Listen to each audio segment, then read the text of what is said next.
सुप्रभात। बहुत ही कम उम्र में आजकल बड़ी भयंकर भयंकर बीमारियां आ रही हैं। अब किसी को बीमार होने के लिए 60 साल का इंतजार करने की जरूरत नहीं है। 30 साल में भी वो बीमारियां आ जाती हैं जो 60 साल में आती थी, जैसे घुटना दर्द है, कमर दर्द है, गर्दन दर्द है, बुढ़ापा है तो शरीर झुक गया। पहले स्वाभाविक रूप से अर्धनारीश्वर एक प्रक्रिया से धीरे धीरे व्यवस्थित रहते हुए चलता था। आजकल छोटी छोटी चूक हमारे अपने अर्धनारीश्वर को डिसबैलेंस कर देती है। बहुत छोटी चूक। अभी पिछले दिनों में कुछ ऐसे पेशेंट्स मुझे मिले और युवक मिले, शरीर से देखने में बड़े स्ट्रांग थे लेकिन ताकत में बिल्कुल भी नहीं थे। विवाह होने के बाद वो संतान नहीं पैदा हो रही है, इसके लिए वो बातचीत करने के लिए मुझे आए। मैंने उनका कारण पूछा और कारण पूछने के बाद फिर मैंने सर्च किया, जाना आखिर क्यों इनका ये अर्धनारीश्वर डिसबैलेंस हो गया। उनको इनफर्टिलिटी हो गई, वो संतान उत्पन्न नहीं कर सकते, शरीर बहुत तगड़ा है, लंबा चौड़ा देखने को है। केवल पुरुष ही नहीं तो स्त्रियों के साथ भी ऐसा ही है। तो मैंने जब उनको देखा और मैं उनको जब पूछा और उनको समझा, तो जिम की प्रवृत्ति के कारण शरीर को स्ट्रांग करना, बड़ा मजबूत दिखाना, ये चाहत होने के कारण से वो एक गलत दिशा में चले गए और वो हो गया सिंथेटिक प्रोटीन लेना और उसके अलावा स्टेरॉइड्स लेना। जब उन्होंने स्टेरॉइड लेना शुरू किया, सिंथेटिक प्रोटीन लेना शुरू किया जिससे मसल्स दिखाई दें, वो मसल्स तो दिखाई दे रही थी लेकिन अंदर उनके जो हार्मोन्स हैं वो डिस्टर्ब कर रही थी। टेस्टोस्टेरोन हार्मोन्स भी उनके गड़बड़ हुए, इसके कारण से स्पर्म काउंट खत्म हो गया। इसके कारण से उनका पूरा इंटरनल सिस्टम जो अर्धनारीश्वर था, वो जो जीन्स था, वो उसके कारण से डिस्टर्ब हो गया। अब शरीर से देखने में बहुत स्ट्रांग है लेकिन ताकत में वो बिल्कुल भी नहीं है। संतान उत्पन्न करने की ताकत उनके अंदर नहीं है। कारण क्या था? जिम। और मैंने फिर बाद में जाकर कई जिम के अंदर में गया और मैंने देखा ये तो कॉमन प्रवृत्ति है युवकों की। वो जिम जाते हैं, वहां से स्टेरॉइड्स भी लेते हैं, वहां से वो प्रोटीन भी लेते हैं, फिर एक्स्ट्रा एक्सरसाइज करते हैं, इसके बाद उनके हार्मोनल डिसबैलेंस हो जाते हैं। बड़ा कारण देखा। युवक है, अभी तो उम्र ही कुछ नहीं, कोई 40 साल का 50 साल का थोड़ा ना जिम में जाएगा कोई व्यक्ति। जिम जाने वालों की उम्र कितनी? 20 से 30 साल के बीच में वही लोग जा रहे होते हैं। उन्होंने अपना शरीर खबाड़ कर लिया। ऐसे ही मार्केट में बहुत सारी चीजें ऐसी जो युवक और युवती अपनी पर्सनैलिटी को दिखाने के लिए मार्केट से चीजों को खा लेते हैं, उनसे उनके रसायन, आंतरिक केमिकल्स डिसबैलेंस हो जाते हैं। एक और बड़ा कारण जो फीमेल्स में भी डिसबैलेंस का होता है और वो होता है लेट नाइट सोना और लेट मॉर्निंग जगना। लेट सुबह जगने की आदत जिन जिन को भी है,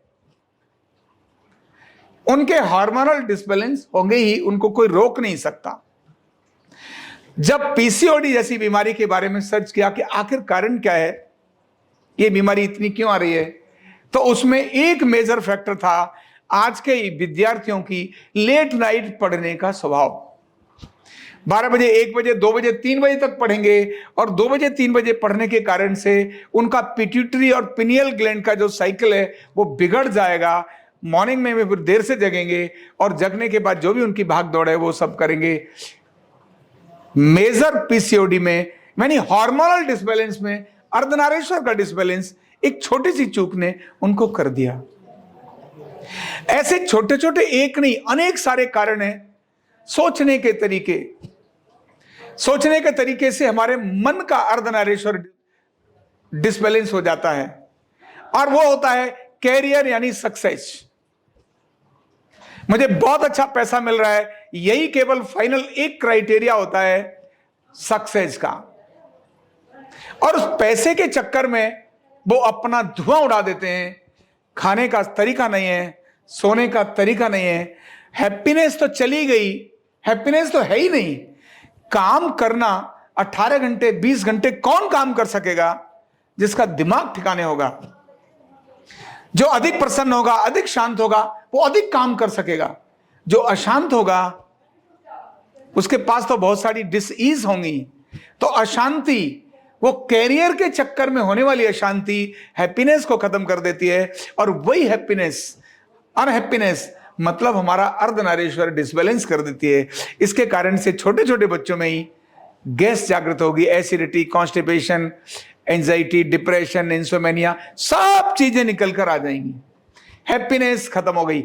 मेहनत करना ये तो पुरुषार्थ और पराक्रम का काम है। आलसी न रहना ये तो योगी का काम है। आलसी नहीं रहना, एक्टिव रहना, अधिकतम काम करना, लेकिन स्ट्रेस के लिए नहीं, हैप्पीनेस के लिए काम करना।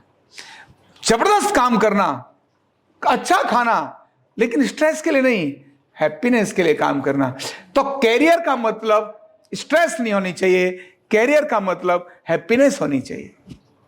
और आज का युवा हैप्पीनेस नहीं, कैरियर में स्ट्रेस चुनता है, डिसिप्लिन नहीं, इनडिसिप्लिन चुनता है, हेल्थ नहीं, बीमारी को चुनता है।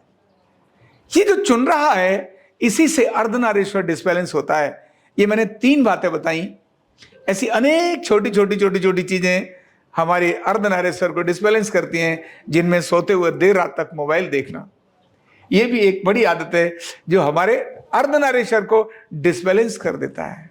उसकी लाइट, उसका रेडिएशन हमारे दिमाग को गड़बड़ करता है। और कॉमन युवा जिसने अभी 12वीं पास कर ली, कॉलेज में क्लियर कर लिया, लेट नाइट तक मोबाइल में रहता है, उसके कारण उसको मेंटल और फिजिकल इलनेस आना शुरू हो जाती है।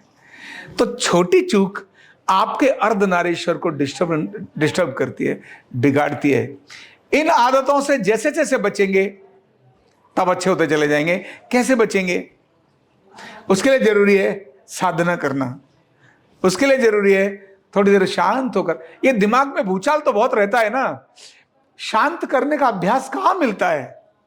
भूचाल लाने के लिए कुछ करना ही नहीं पड़ता, वो तो बहुत सारा 24 घंटे भूचाल रहता ही है। ढक ढक ढक ढक ढक ढक ढक यहां चलता रहता है, यहां चलता रहता है, तेरी ऐसी तेरी वैसी, उसने किया, ये किया, मेरा ये नहीं हुआ, मेरा वो, यार यही तो चलता रहता है। इसको शांत करने के लिए ये साधना है जो हम लोग कर रहे हैं। इसी को शांत करने के लिए आप, यहां नाम है कुंडलिनी जागरण। कुंडलिनी जगेगी जब जब दिमाग शांत होगा। दिमाग में अशांति है, मन एकाग्र नहीं है, तो एकाग्र मन नहीं है तो टेलबोन पर रहने वाली कुंडलिनी शक्ति को ऊर्ध्वगामी कैसे करेगा? अशांत मन तो कभी नहीं कर सकता। अशांत मन क्षमताओं को खत्म करता है, शांत मन क्षमताओं में विकास करता है। इसलिए आरोग्य पीठ में यह साधना की प्रक्रिया, साप्ताहिक प्रक्रिया यहां आयोजित की। इस साप्ताहिक प्रक्रिया का अभ्यास घर में करिए। प्राणों पर काम किया संजीवनी क्रिया के माध्यम से, चित्त को एकाग्र में लाने के लिए अंतर्मुखी क्रिया का प्रयोग किया। अनावश्यक नकारात्मक ऊर्जाएं हमारे आसपास न घूमे, नेगेटिव एनर्जी हमारे आसपास नहीं घूमे। नेगेटिव एनर्जी मतलब किसी ने आपको गलत तरह से देख लिया, आप बीमार हो गए, होता है। किसी ने प्यार से देख लिया तो बीमार हो गए, क्यों? नजर लग गई। नेगेटिव एनर्जी है ना सब। किसी ने स्माइल कर दिया, किसी का कपड़ा छू गया तो बीमार हो गए। इन नेगेटिव एनर्जी से बचने का तरीका है अभिमंत्रित क्रिया, जिसका अभ्यास अगर आप थोड़े दिनों तक रेगुलर करते हैं तो आपकी शारीरिक और मानसिक शक्तियां अधिक होते चले जाएंगी। उम्र बेशक आपकी जाएगी, क्योंकि इसका तो उम्र 100 साल ही है। उम्र बेशक आपकी ढलेगी, उसके कारण से शरीर में क्षय आएगा, लेकिन रोगों का बड़ा कारण नहीं होगा। कुछ प्रकृतिजन्य रोग आ भी सकते हैं, क्योंकि प्रदूषण और बहुत सारी चीजें हमारे नियंत्रण में नहीं है, खाना पीना भी हमारा बहुत कुछ नियंत्रण में नहीं है, आ भी सकते हैं। तो आपके पीस को, आपके आनंद को, आपके सुख को, आपका वह कष्ट डिस्टर्ब नहीं कर सकता। रोग आएगा, लेकिन फिर भी आपका मन क्या रहेगा? प्रसन्न रहेंगे। यही इस साधना को कराने के पीछे एक बड़ा उद्देश्य है। बहुत बहुत धन्यवाद। न्यूरोथेरेपी का कंप्लीट कोर्स सीखने के लिए जुड़िए हमारे ऑनलाइन ट्रेनिंग प्रोग्राम से और जानिए करीब 100 बीमारियों का इलाज बिना दवा और बिना मशीन के। इस न्यूरोथेरेपी ऑनलाइन ट्रेनिंग प्रोग्राम से आप घर बैठे बन सकते हैं गवर्नमेंट सर्टिफाइड न्यूरोथेरेपिस्ट। रजिस्ट्रेशन के लिए नीचे दिए गए नंबर पर अभी कॉल करें। और हाँ, हमारे वीडियो को लाइक करना, शेयर करना और चैनल को सब्सक्राइब करना बिल्कुल भी ना भूलें। धन्यवाद।